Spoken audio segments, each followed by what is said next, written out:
There's dark forces within all of us. So just because somebody comes across as very polite and nice, like I have patients that are just so sort of obedient to the process, or they're like, "Oh, thank you, Andrew.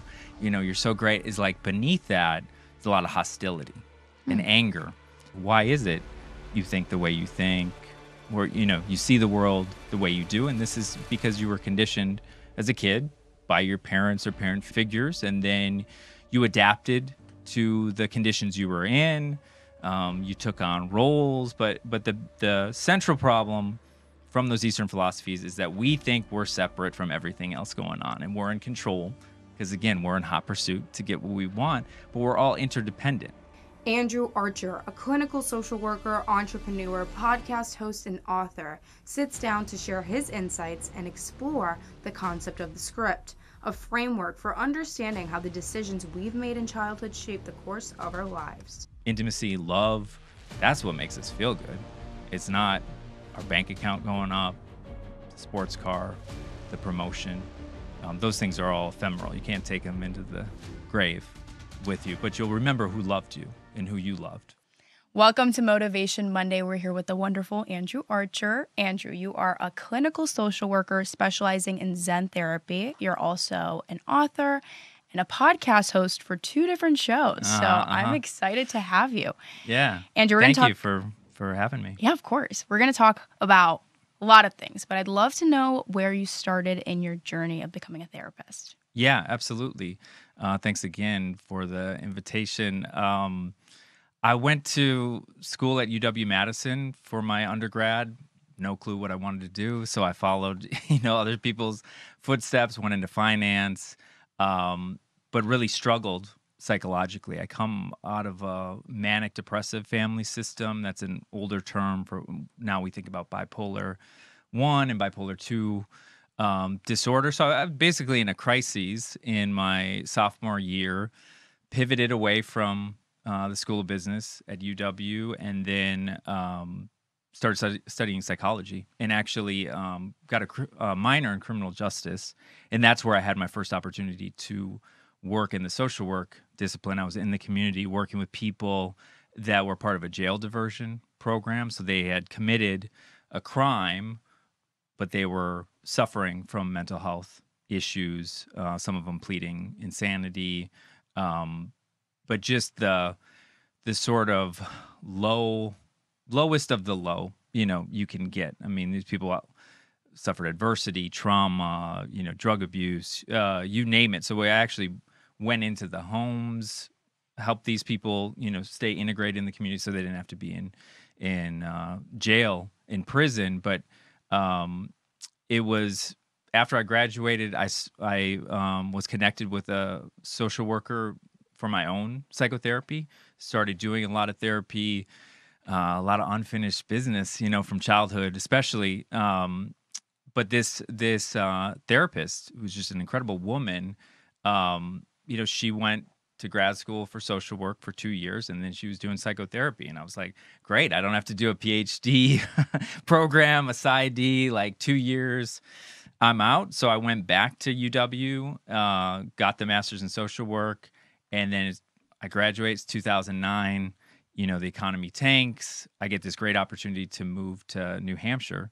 And so I took a job at a small, very rural clinic. The town I was in was basically on the border of Canada and Vermont. I mean, it's way up there. Closest Walmart was like 45 minutes away. So it was desolate. Actually, my second apartment was literally a log cabin. So it's very cliche. But that's where I really jumped into studying mindfulness, getting more training in Zen Buddhism.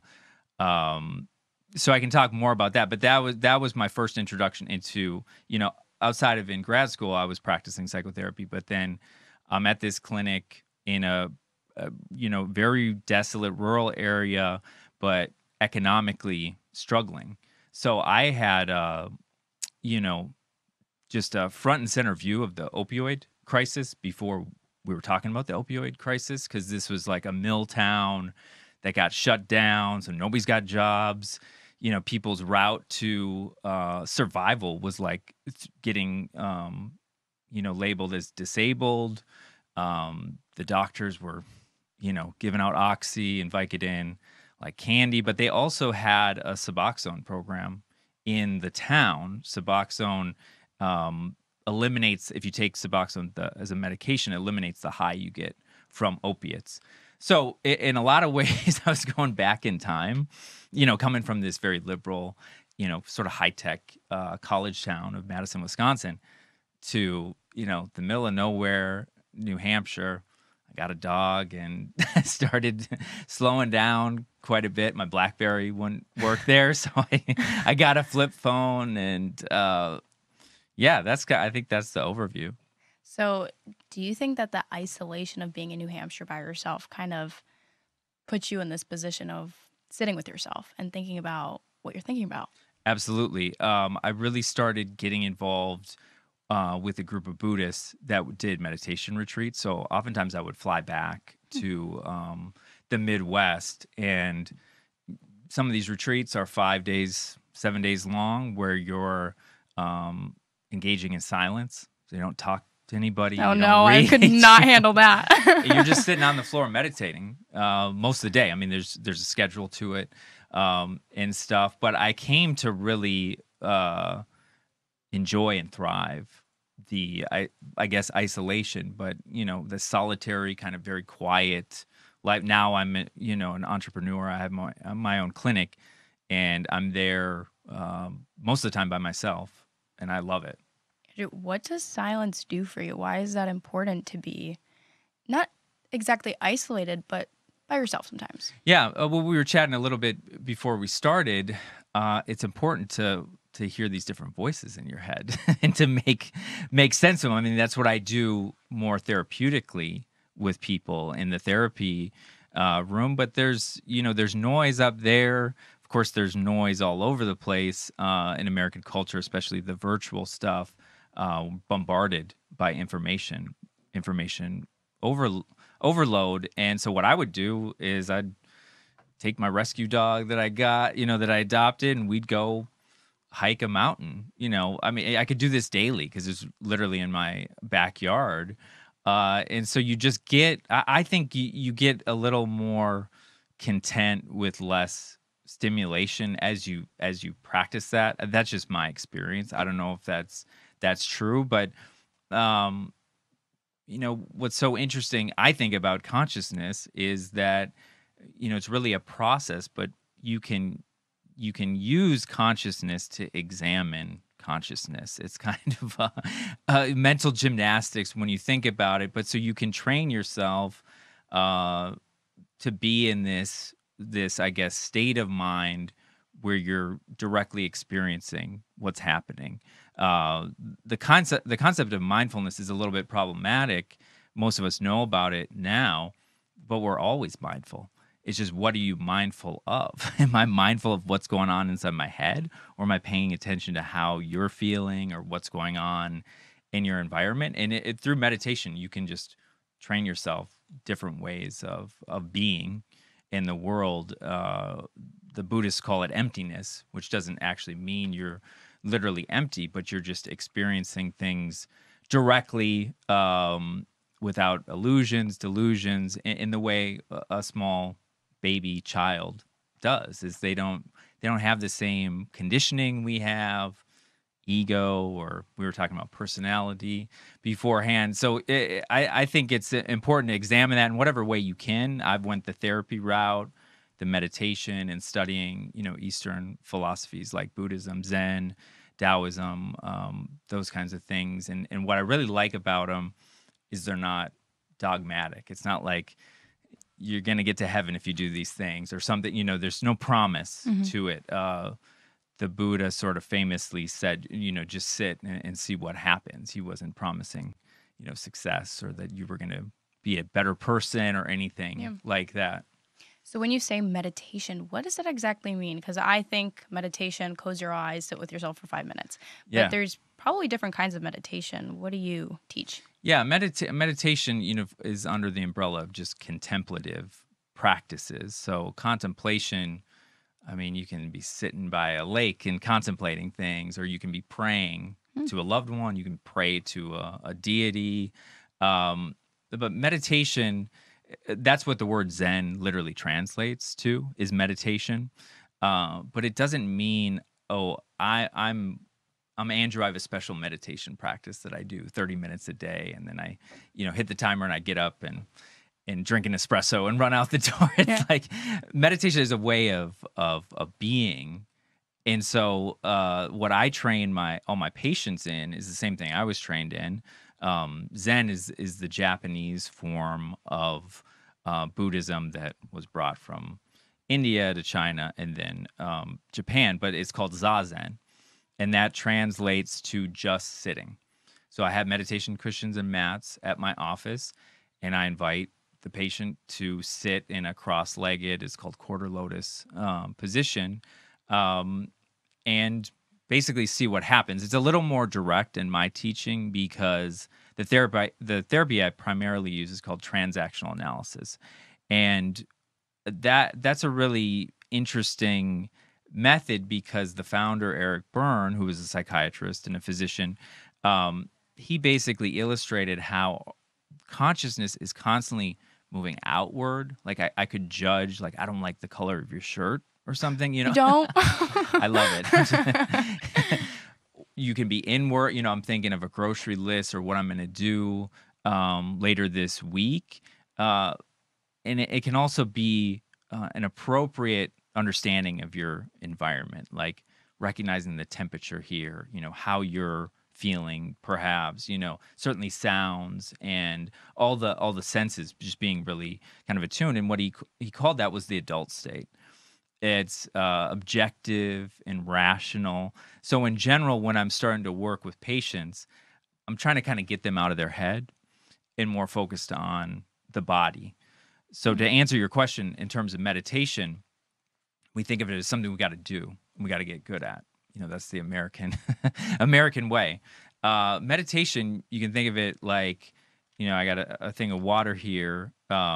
If you got a dirty glass of water, right, there's mud in it and everything, you can't see through it, it's not clear. If you just leave it alone, everything settles.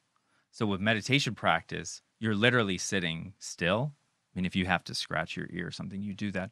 But you're allowing all the energy to settle down in your center. We think in our culture so much that we are our heads, our brain, and our energy, if it isn't blocked, if we're not like contracted and anxious, the energy is in the center of our body. And we know this because little kids, I got little kids at home. They walk around and their stomach is pushed out. They're not like trying to get a six pack, and so their stomach is like an antenna, and it's an intuitive. That energy is your intuition. So like when I drink this glass of water, I know if it's hot or cold. But that's not an intellect. I don't know how I know that. I just know that. And so kids, there's a problem with our parenting, of course, but kids are very intuitive. They're always making eye contact, which is the gateway to know how you feel. I can't look away and know how you feel about something. And so they're intuiting. Because everybody is twice as tall as them, 3 times as strong as them. They have to be very understanding of their environment, what's happening. And so that's not an intellectual problem. Is mommy mad? Is dad sad, happy? Like that's where their focus is. And it's not an intellectual process. You can actually feel, it's empathy. You can feel how the other person is feeling versus, like I was saying, if I'm judging you or I think you're somehow different from me, then we get kind of far apart. Kids want to be connected. They want to be touching you, each other, holding. And so that's what I'm training people is like, actually, you don't have to be constantly worrying, thinking. But with meditation, you don't have a problem with the fact that you're going to think. Thoughts are going to come up. I mean, it's like trying to tell your heart to stop pumping. It's like you're not going to tell your mind to stop thinking. That's what it does. But by settling the body, breathing to calm yourself and just sitting like that glass of water, it becomes clear. But you can't, I'm going to try to concentrate. I'm going to, try and be, it's like, no, that'll happen eventually. I mean, it's different for everybody, but that's my experience with it. And once you understand that there's another way of being, which is, kind of expresses being in the moment, but again, we're always in the moment, is like it's not a process of trying to make yourself better or optimize yourself. You're just trying to harmonize with the environment you're in, and the more objective you can be, the more effective that is. You said something interesting, intuition. I'm curious, I know you said it doesn't get better, but does your intuition get better over time, or how does that work? Yeah, that is a good question. I know it gets worse over Okay. time when we don't use it. So I don't think it's really better or worse. It's like, can you, situate essentially your emotional energy? Can you be in contact with that? I mean, this kind of gets at, what we wanted to talk about in terms of personality, is like we're born with this life force, that we want to survive, that we want to be in connection with people, and we're technically narcissistic, not in the negative term, but it's like we're in hot pursuit of getting what we want. That's very clear to me with human beings. The difference between a baby and a toddler and most adults is they're not greedy. They just want milk when they're thirsty, food when they're hungry. Of course, they want to be loved and experience affection and touch. But it's like, I'm going to get my way. That's what starts as we train kids to be individuals. It's like, you're Joey, you're Jane, Tommy, or whatever. They identify themselves as separate. And so then you're focused. I mean, that's basically what ego is. It's like, okay, now I can find ways of getting what I want. Kids are also they're very intuitive, but they can be very sneaky. And they play games with their parents. I got plenty of examples of that. And that's human nature. That's just what we're. Well, I think it's based on how we're socialized, which is kind of a whole different discussion. But my point is this concept of meditation or emptiness that comes out of these Eastern philosophies. It's really a going back. It's a returning to our, what's called our true nature, which is that we're these emotional animals. That's the difference between myself and my dog, is we're much more attuned to emotions of other people. And so then when we do that, we can cooperate. I think, it gets distorted, and now we're in competition and I got to manipulate you to get what I want. I mean, that's, I think, the problem with human nature, at least how we've been socializing each other for 4,000 or 5,000 years. But Zen essentially asks you to take a look at that. It's like, why is it you think the way you think, or you see the world the way you do? And this is because you were conditioned as a kid by your parents or parent figures, and then you adapted to the conditions you were in. You took on roles, but the central problem from those Eastern philosophies is that we think we're separate from everything else going on, and we're in control because, again, we're in hot pursuit to get what we want, but we're all interdependent.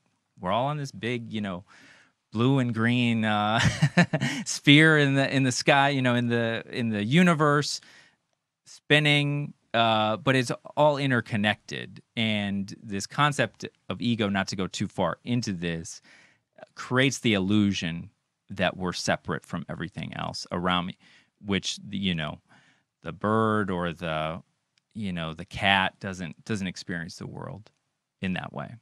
Wow. But we suffer then, because I guess that's my point, is we crave things. We're greedy. We want and want. That's the function of the ego is craving. And so then we suffer. As soon as you buy a new car, you worry you're going to get it scratched, so it's terrible. Sorry, Andrew. Yeah, go ahead. Why are certain egos more out there than others? Why do some people are like more humble compared to egos that are like, I want everything, I need everything, I'm him, I'm her, Yeah, that's a great question. I mean, I think of people not as singular. We can all mention politicians that are egomaniacs, but there's sort of layers, not literally like we have skin and different thing as a layer for the body, but people are, how do I want to answer this? I mean, there's dark forces within all of us. So just because somebody comes across as very polite and nice, like I have patients that are just so sort of obedient to the process, or they're like, "Oh, thank you, Andrew. You're so great." Is like beneath that is a lot of hostility and Hmm. anger, from our childhoods and things. So I don't see people. There's good people over here, bad people over here. Or some people are humble, some people are arrogant and self-centered, because I've had over the course of 16, 17 years sitting down with patients in very vulnerable situations, but very open with what their thinking's like. Studying other people that have done this is like appearances, persona. It's not the whole story. I mean, this is not the way I talk with my 3-year-old when I'm at home. So this is only sort of the surface uh, level, but through analytic therapies like I use, you can get to that real affect, because we all have this unfinished business from our childhoods that a grizzly bear doesn't. Just follow the mom around till you figure out how to find food and make a den, and that's all the mom teaches the cubs.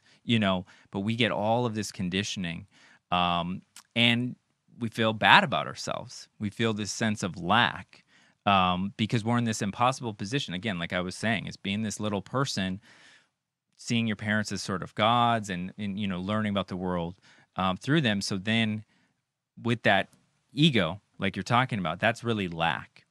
And so I have to get what I want. That's the illusion, is that if I just get what I want, the new car, the boyfriend, the girlfriend, whatever it is, money, then I'm not going to feel crappy inside. And guess what? I mean, this is what I say to my second grader. You can get everything you want, or you can be happy. And I mean, because it's just there's no end to that craving. You can't. As soon as you get something, you want something Hmm. else. I You're mean, always going to want YouTube has more. been great at manipulating this. They'll just give you more and more and more of what you want, Huh. but it's not Okay. satisfying. You So, know. so what is the answer? What is satisfying? Well, that's central again to different Buddhist practices. Zen really is about letting go of your attachment to what you want. So I'll use myself as a example, because I have 3 kids. Most of my time outside of work is taking care of them. So if I'm sitting there thinking, "Oh, I wish I could go to the movies or happy hour or what," then it's terrible. I'm suffering because I'm inside, like in my head. Oh, I want this. I don't want to watch another episode of Coco Melon or whatever Or the thing. Bluey? Bluey, exactly. Uh, so then I suffer. But if I'm not thinking about getting things I want, then it's a lot more peaceful. I'm not trying to control my kids. I'm just being with them, empathizing with them, talking about their dreams and their ideas. But guess what? As soon as I have an opportunity to do what I want, I go and do it. But I don't think, and I don't run my life, based on this idea that if I just get this one thing, or if I'm, famous or this or that, oh, then then I'll feel okay. Hmm. No, again, it's that sense of lack, why we do things to try and sort of fill up. It doesn't work that way. How does that separate from goals? Like what if you're like, I want this goal, I'm chasing something because I don't know, I feel like it's motivating to like chase a goal. How does that separate Yeah. from lack? Well, how I approach it, and especially working with patients, is this gets into this concept of script or a My life favorite. plan. I'm excited to learn about it. So, what I do with people is focus on, okay, from the here and now, what kind of decision do you want to make? And so rather than thinking about goals, which I have like contracts with my patients, plans, here's what they want: to lose weight, they want to be on social media less, they want an intimate relationship, quit smoking, etc. Lots of different things people are changing. The issue with that, because all of our behavior is actually driven by our psychology, not what we say, or that like politeness on the surface. I have to go back with them and look at what were the early decisions that you made. For me, I decided I was never going to be like my dad. Coming out of that manic depressive family system, there was adversity, there was trauma, there was, I would kind of describe as more authoritarian parenting measure. It was not a democracy. in my household. So I decide, probably when I was 8, 9, 10 years old, I'm never going to be like my dad. And so then that commitment sets up, okay, now I have an understanding of who I am, who other people are, and what I'm supposed to do. So I think I'm free, that I'm operating autonomously, but really I'm just like walking down this side of the street instead of the side of the street where I think, how my dad was, how my parents were. And so I'm really just rebelling against that plan. And the short version is I turned out just like my dad. My dad was an entrepreneur. We have lots of things in common. And so I'm interested in not helping people become, better neurotic people, adjusting. I'm interested in them being free of that socialization, how you were conditioned as a kid, but that requires attention and focus in making decisions from the here and now. So for example, I was working with a patient the other day, and they're in their 40s and they had put on some weight, and they were talking about, wow, it'd be great to be back at this essentially a high school weight. And it's like, well, that's not Me and the her both. state. Me and her both. You're not in that stage anymore. So what's a more rational approach? Well, maybe I'm just going to eat healthier and go to the gym and not, because for this person, they have kind of this this scripting of wanting to be kind of the top gun and sort of get the quote unquote trophies in the world. It was like to cover up that lack. They think if I weigh this amount, I'm in shape, then I'm going to feel good about myself. That's the idea, which again is an illusion. That's not going to, not that you shouldn't, get into shape and take care of yourself, but if it's just a goal, you reach the goal and then what do? Or you slide back, so it's a little bit different kind of approach because it's this analysis approach. We're really looking at not so much what happened to you. Everyone's experienced trauma in some way, adversity, but what decisions, meaning commitments, did you make? Because then you're following this script just like a actor reads from something. It looks like they're just saying it, right? And so we're operating based on how we were taken care of as kids, and we're either going along with that. In my case, I was rebelling against it, but the end result is going to be the same thing. So I really focus on people putting a new show on the road versus just this tried and trained method where inevitably the person isn't real efficient at connecting with people, experiencing love interpersonally, and they have, various kinds of problems. But that's really my approach, taking these figures that develop these approaches is like, so the person can experience intimacy. Intimacy, love, that's what makes us feel good. It's not our bank account going up, the sports car, the promotion. Those things are all ephemeral. You can't take them into the grave with you, but you'll remember who loved you and who you loved for sure. How do we know what is affecting us in the present moment? How do we know what's happened in childhood is currently? Like, I could be like, oh, I had traumatic issues, but I don't know where it stems from or what it's doing to me now. So, like, how do we figure that out? So with transactional analysis, it provides an actual figure for understanding consciousness, but basically how we present to other people is you can think of yourself as 3 different people. And this is what I explain early on in therapy. I work with kids, not a lot of kids, but 3rd, 4th grader can understand this, is that, and every parent understands this, is that we have our parents in our head. The things they told us were good, things we told us was bad, the morals, essentially, or what we think of as our conscience, is based on things we grabbed from our parent figures when we were kids. And that was important because, our mom said, don't run into the street without looking both ways. So it's really for survival, that we have this, what's called the parent in transactional analysis. But that's going back to your shirt. If I'm judging you, I can analyze and judge you as different from me.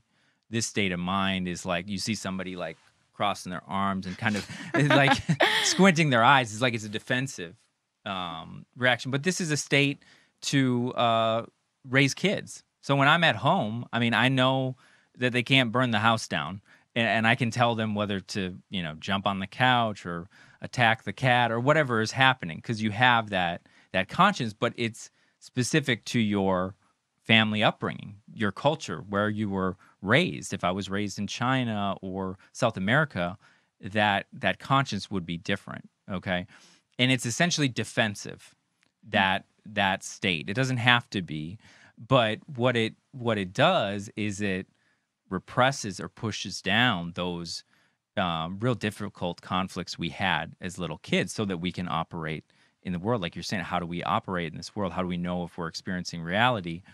The other, and this isn't unique to transactional analysis, but then you and I, we have that little boy or girl inside of us, from when we're in the womb, when we're babies, is like, this is, for my money, I think it's fear. Is that sort of at the core of our being is this anxiety. And so what we, going back to craving, is we seek pleasure and we avoid unpleasure. That's what the human animal seems to be doing.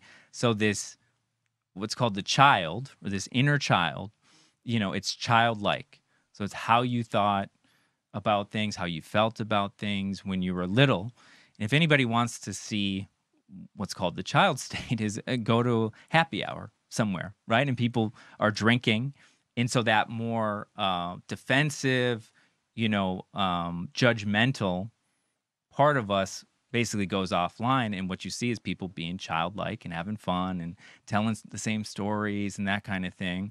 Okay, so though that parent and child, just like we had parents or parent figures that told us, do this, don't do that, it gets reflected in our system. So then I'm experiencing fear about something, and so the parent part of me said, "Oh, you shouldn't do that, or this will be a problem." So it inhibits. Just like, unfortunately, parents tend to inhibit their kids because of their own fears. We project our fear onto, "Oh, you're going to get hurt." There's a difference between the parent when the kid leaves the house that says, "Oh, be careful," versus the parent that says, "Have fun." I mean, what is the first parent saying is like, "I'm scared you're going to get hurt." Our parents, unfortunately, didn't necessarily say that. They just say, "Be careful." Least of which I don't think that's real effective with kids telling them. But like, so that all that stuff is internalized when we're very, very little. The good news is that if you have a functioning brain, like both of us do, you also have this other state that's called the adult. And that is essentially mindfulness, or Zen. Is like you can be in the moment, you can think like a grown-up, versus that child is going to be childlike. I still have the drive to slam my door when I'm mad, my bedroom door or something, just like my 3-year-old does when she's angry, So we still have that child that's much more creative and spontaneous. The problem is it's very old. It's from when we were little kids, about birth to 6. And we suppress it so we can, fit in the world. But this other state is referred to as the adult in transactional analysis, and that's thinking from the here and now, in the here and now. So when I was talking about decisions, making a decision from the here and now, not like in my case, based on how my parents raised me and just rebelling against it or something. It's like, what makes sense in my environment right now? And so that can be a big question, like getting in shape or getting in an intimate relationship, or it can just be, how am I going to respond to you in the moment based on what I'm picking up energy-wise, feelings from you. But it isn't all those prejudices, because good and bad that our parents told us is subjective. And when they were saying, be careful, what was going on with them psychologically is some fear. And so then you project it out onto your. So this is the unfinished business. But you can, through things like meditation and therapy, you can examine, okay, what is that conditioning, that parent and child is basically inside of us working to further this program. For me, it was coming out of this fairly dysfunctional family system. Do I be like my parents or do I not? You're far too young to make that decision, like when I was a little kid. And so I help people to not just say, oh, yeah, I did make a commitment to be like my mom, for example. You actually have to feel the affect, the feeling? What was it like to be a little girl and decide based on all the chaos that was going on with you, and then to experience it as a little girl, not intellectually, because all that affect is held in our body. This is what we refer to as personality or character, is actually different ways we hold tension in our body. So that's probably more of an answer than you wanted, but essentially, I'm training people to train themselves to be more autonomous, meaning thinking for themselves. I'd love to learn, and this is probably going to go into a different territory, but guilt. Where does that stem from? Why is that such a big thing in people's lives? Yeah, exactly, and it fits with what I'm talking about. So I got a puppy this February. This is probably the only interesting thing about me is that Congrats. this is part of my script. When I was 5 years old, I'm looking out the window on my birthday. My dad pulls a box out of his Jeep Cherokee, and up pops this little puppy. And it's stuck, it's imprinted.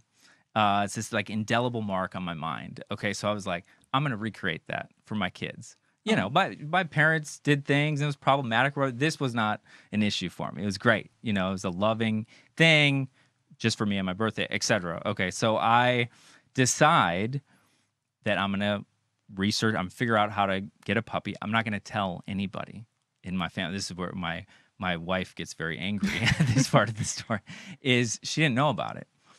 Inside my head, I'm thinking, oh, I shouldn't do this, right? She's going to be mad or, disappointed, problems, whatever. But I made a decision I was going to do it, and I had lots of reasons, least of which my 3-year-old was about to turn 3, and I wanted her to remember this.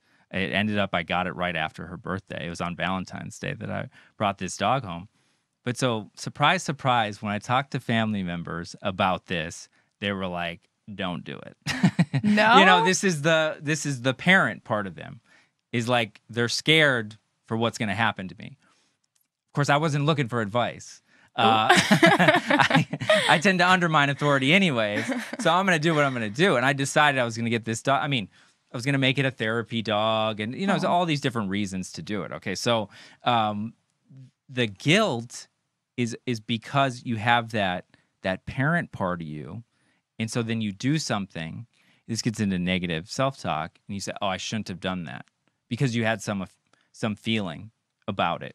My wife was pretty perturbed about the fact that I brought home this dog. We're not still fighting about it, a year later.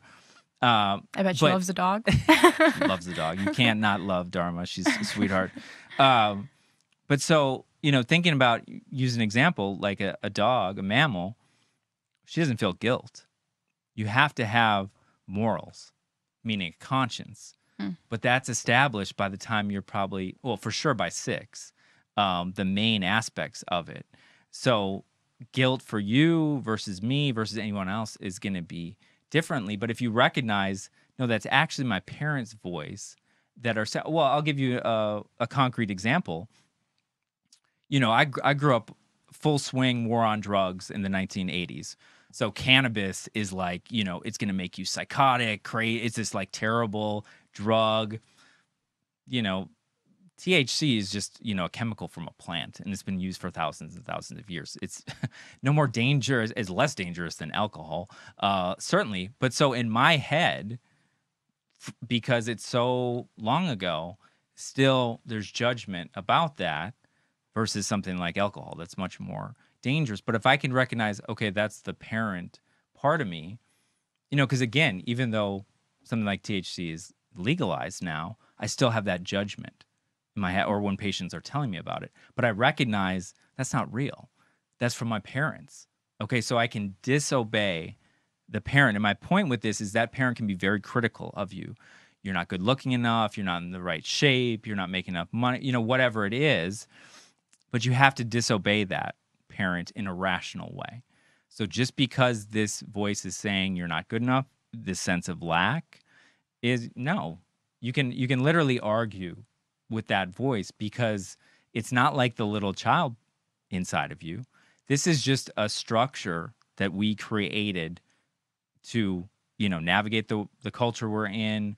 But it's very conservative. It's very defensive. So right away in therapy, I'm inviting people to look at that parent part of them, that adult part of them, that child, and get the adult in control. For most of us, the parent part is in control. We've all kind of become little managers in the US, or in the psychopath, it's all what they want. They're a child, essentially. They treat everybody like objects. So there's problems in lots of different directions with that personality structure and what happens. But that's what I'm digging into with people, and I'm inviting them to learn and study themselves and make their own decisions. But what's right and wrong now, not what was right and wrong for me, 4 decades ago. Is this where indecisiveness comes from? Like if you're struggling to focus on the parent or the child within you, like how does that work? Yeah, exactly. And so with that, I encourage people to let's use alcohol as an example. So the parent part of us can recognize, okay, you shouldn't drink bourbon for breakfast, for example. Okay, so when a patient is coming to me and they're struggling with their use of drugs or alcohol, I say, okay, before we just decide to go cold turkey or whatever you're going to do, talk to me about the thinking with it. What would your parents say about it? Well, they would say I should quit. I shouldn't drink at all. Okay. But the little boy, girl in you feels a lot of pain, right? You feel hurt. You have this trauma. So they want to drink to feel better. Okay, so the child part, you would say, well, I'm going to drink every night or go to the bars or whatever. Eat Okay, ice cream for breakfast. Yeah, exactly. I think chocolate chips are a good way to start the day. But so the child part of them, says 10 drinks a night. The parent says 0. You can be indecisive, or they'll, no drinking in October, or you'll do that thing. But you're really deciding from the parent state, okay, I got to quit cold turkey, because that parent state is really black or white, good or bad kind of thing. And so then I invite people to say, okay, you started drinking when you were 14. So the child part of you is about that age and wants to party. Okay. The parent, the morals are saying you shouldn't drink at all. But what about right now? Let's say you're 32 years old or something. Okay. Based on your situation, what makes sense rationally, objectively? Well, I should probably limit it to 2 or 3 drinks when I drink. I don't tell them to do that. I don't use tricks to try and get them to say that. I just say, okay, your parent is saying this, your adult is saying this, your child's saying this. Let's align the adult with the child versus that more moralistic parent telling the child, sort of waving their finger. And when people are waving their finger, they're likely in the parent state. Interesting. Very cool. Yeah, but so that indecisiveness, of course, is because we aren't this single unit.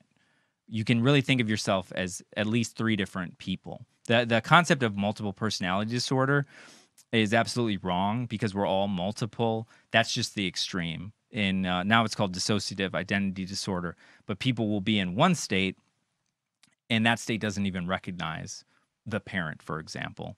This is also true when people are in a psychotic episode, is they'll be doing things when they're that little child, and then afterwards the parent is very critical of them, but not even really making the connections between the two. But basically, based on how we're socialized, that contradiction is inevitable. But studying your conscious experience, your behaviors, and what you do, you can not be indecisive, because you're from the adult state. It's like, this is rational. This is what makes sense right now, not when I was a kid, not how my parents thought or told me to think and influenced me.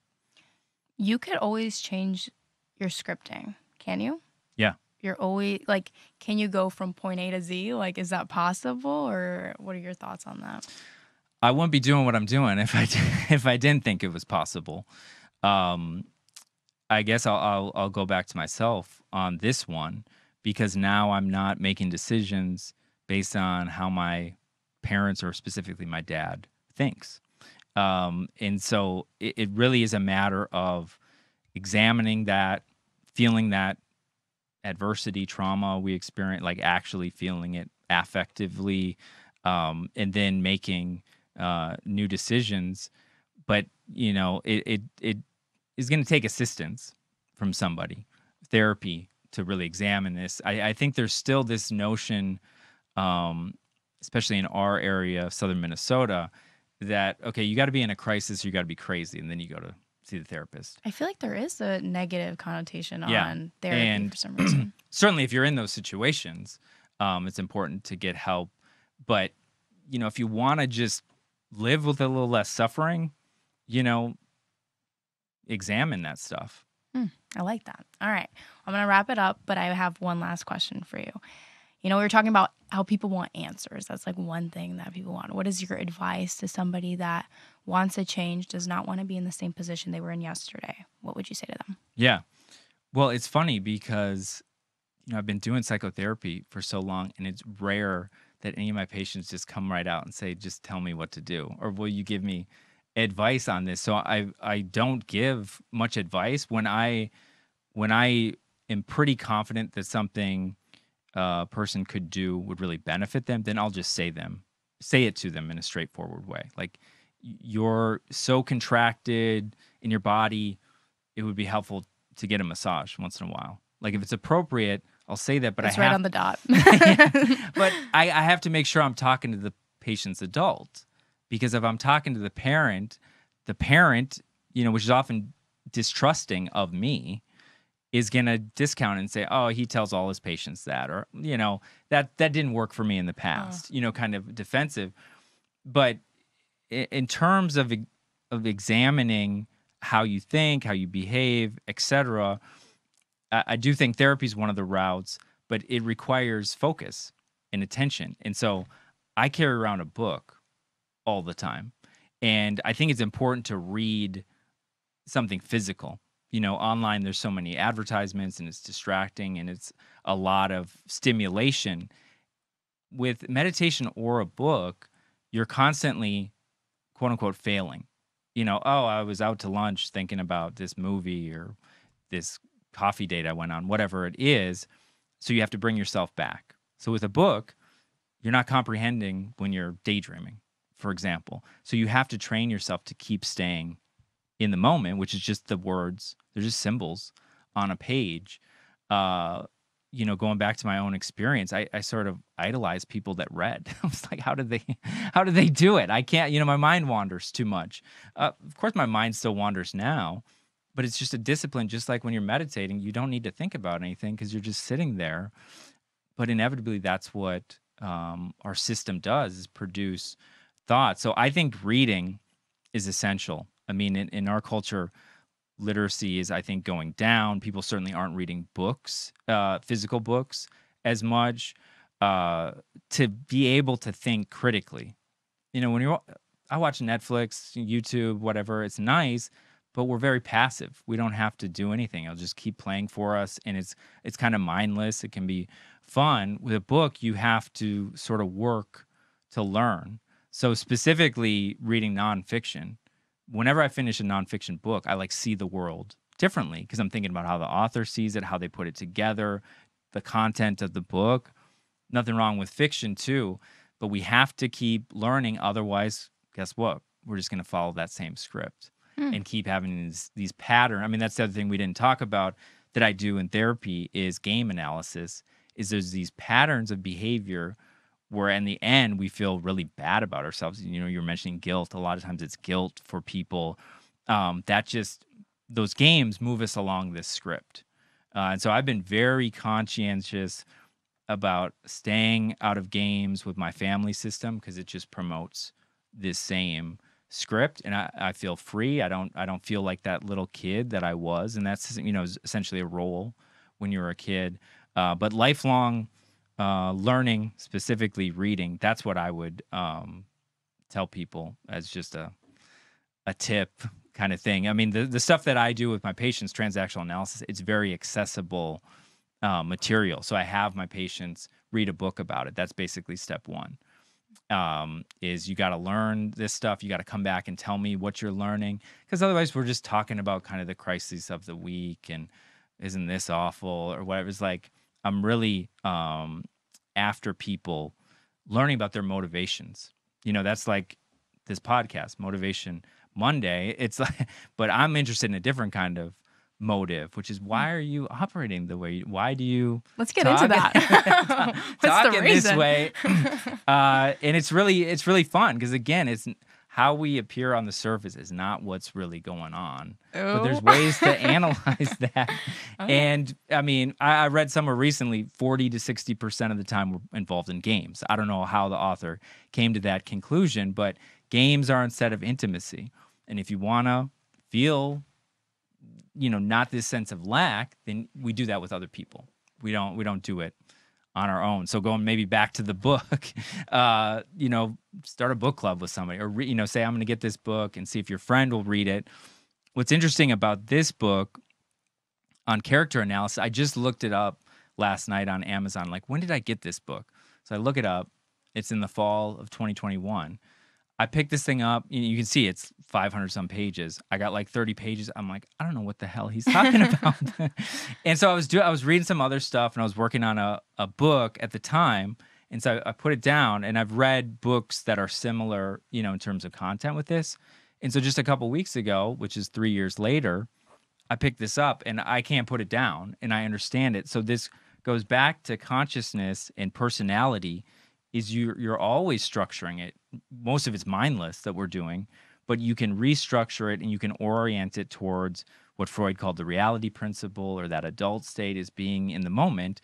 And so what's fundamentally changed about me versus 2021 is I've just learned these new concepts, and all of a sudden I can read this. But it's not something special about me. It's just that if you train yourself through learning, like reading, it's going to come easier and easier. This is my sign to read a book. I am going to read. That's after what I this would. podcast. But read something you're interested in, or just get in the habit of having something with you, so you're not just automatically checking the phone or getting into your head. Because like last night, I was kind of just looking around at the book, and I wasn't necessarily reading it. But I had a show on my computer, and I was like, I'd rather look at this than watch the TV. And again, that's not how I was in my 20s, my early 30s. I made these changes through meditation practices, studying. So anybody can do it. Awesome. Well, thank you, Andrew, for your time and teaching us all these cool things. I'll definitely be using the script and teaching others. And thank you so much for coming. Yeah, thank you. It was great. Great.